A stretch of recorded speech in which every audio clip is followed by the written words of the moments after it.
Now, you've been a leader all of your adult life, and people who study leadership say that it comes about in three different ways.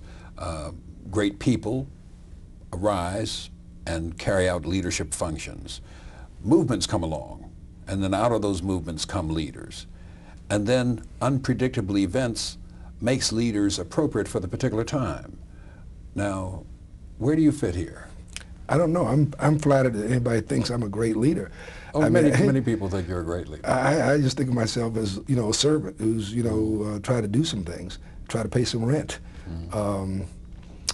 Gee, I don't know. I mean, as I look back on it, I'd probably say, yeah, I learned some early leadership lessons and skills from my childhood.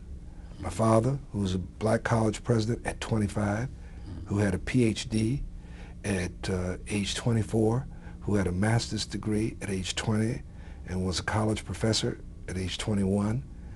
Yeah, I learned something there. I learned it from my grandparents. I learned it from my mother.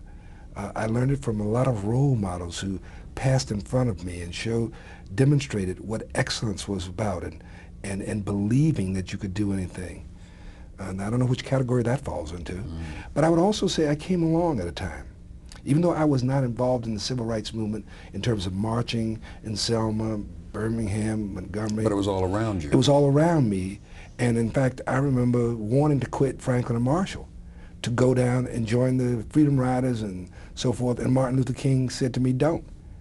And I remember him saying, we're going to need you for later. Finish your education. We got enough folk.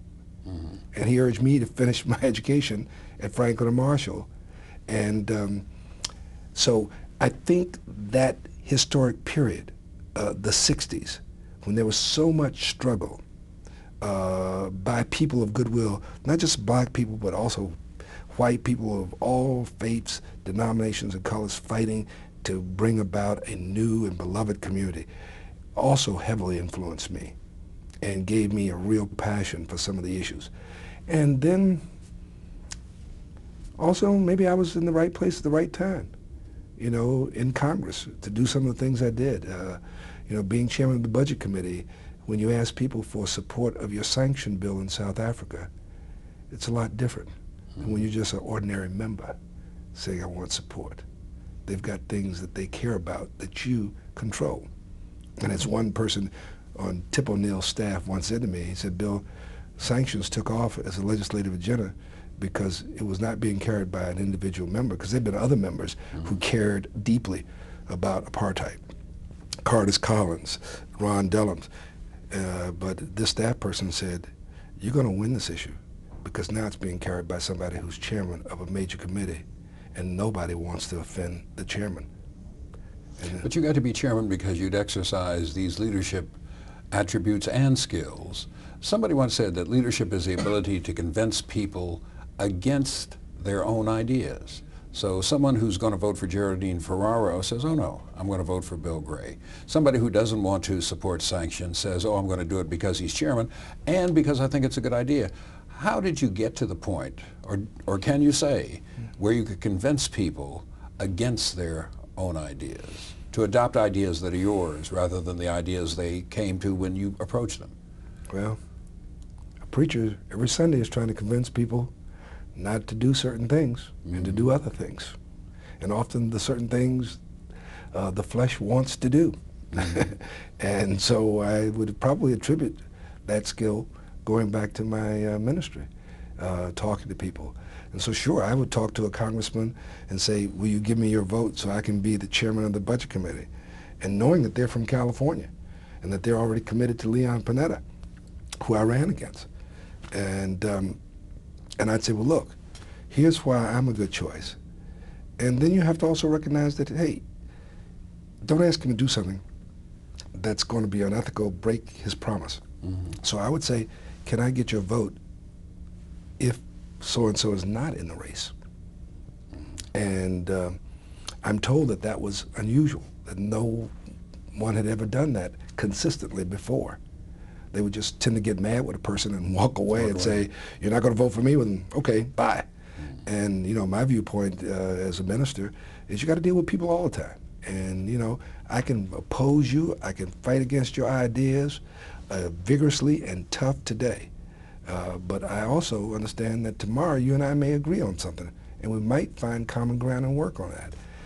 And probably that comes out of my ministry too. As important as education is, and the work you do at the College Fund is, aside from education, what's required, what's needed to create additional leaders, to prepare additional leaders? I think there are a lot of things that go into creating leadership. You have to have examples that people see early on in life. So mentoring, good examples for young people to look at and learn from, and to role model. Secondly, you need education. I've been blessed. I had an excellent education. I had parents who insisted upon it. I had a mother who didn't buy a new dress for 5 years so that she could send my sister and I to some of the best schools in America. Sacrificed. I also had people who helped me. One of the things that is important for leadership is you've got to have people who help you at key points in your life. And I can go back and name them. A minister named D.C. Rice, who was the minister of the church at Union Baptist Church for 22 years, who turned that church over to me, who sat every Sunday, not on the pulpit, but out in the pews, and who was my guide and counselor for the first 3 or 4 years of my ministry. Amazing. I think of people like Martin Luther King Jr., who spent time with me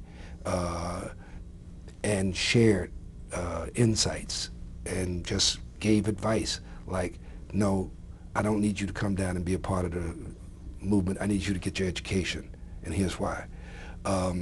People like that guy Ray Lederer, who went out of his way and told me something that he didn't have to tell me. But if he hadn't told me, I would have run for president, okay? There are people all along the way in life who open doors for you. And anybody who's a leader, or that you may call a leader, doesn't get there by themselves. There are a lot of people who helped to make them, going back as a child, role model, mentoring, training, okay, professors, Sidney Wise at Franklin Marshall, who got me that political experience as an intern, and then later, people in life who just help you. So I think those are the components.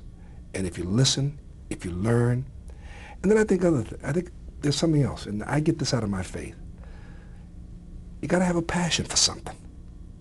My passion has been my ministry, and a ministry that is broader than just preaching and visiting the sick, a ministry that was involved in changing the structures of social justice. Where did I get that from? Again, a father, from other ministers, some of whom I've named here. And that's been my passion. And so if you want to understand Bill Gray, understand, first of all, he's a Baptist preacher. Secondly, he was a college professor at 5 universities. He ran for public office, did well, left that, and now heads a educational charity that raises $170 million a year to provide financial aid to historically black colleges and to black young people to get an education. But where does that come from? From my faith and from my ministry. That's my love, that's my passion. Bill Gray, thank you.